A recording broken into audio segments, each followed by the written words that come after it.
Matthew chapter 27, verses 27 to 61. The crucifixion. Jesus is mocked.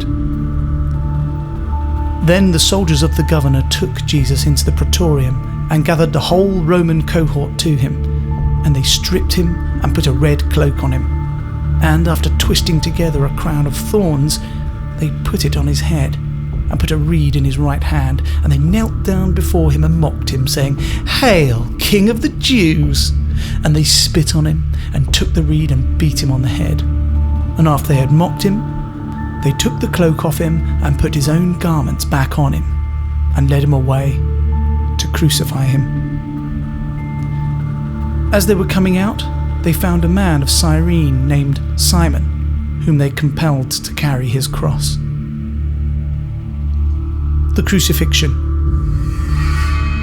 And when they came to a place called Golgotha, which means place of a skull, they gave him wine mixed with bile to drink, and after tasting it, he was unwilling to drink it.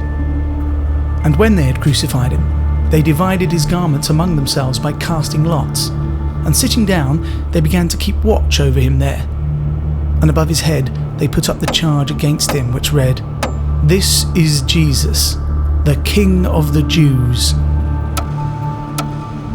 At that time, 2 rebels were being crucified with him, one on the right and one on the left. And those passing by were speaking abusively to him, shaking their heads and saying, "You are going to destroy the temple and rebuild it in 3 days? Save yourself. If you were the Son of God, come down from the cross." In the same way, the chief priests also, along with the scribes and elders, were mocking him and saying, "He saved others. He cannot save himself. He's the King of Israel.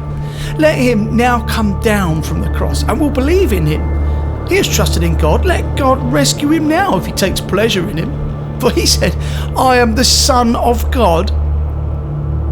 And the rebels who had been crucified with him were also insulting him in the same way.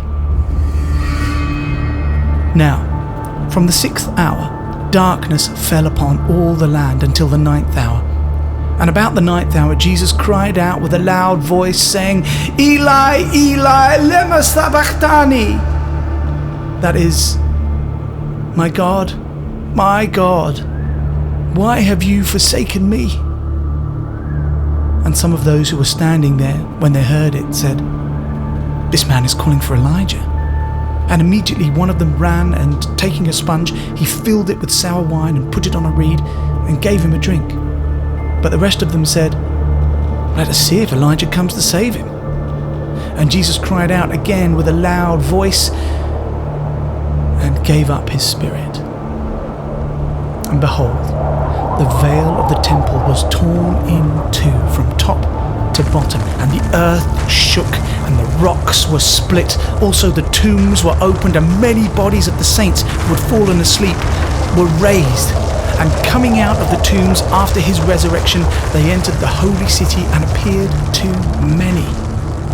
Now as for the centurion and those who were with him keeping guard over Jesus, when they saw the earthquake and the other things that were happening, they became extremely frightened and said, "Truly, this was the Son of God."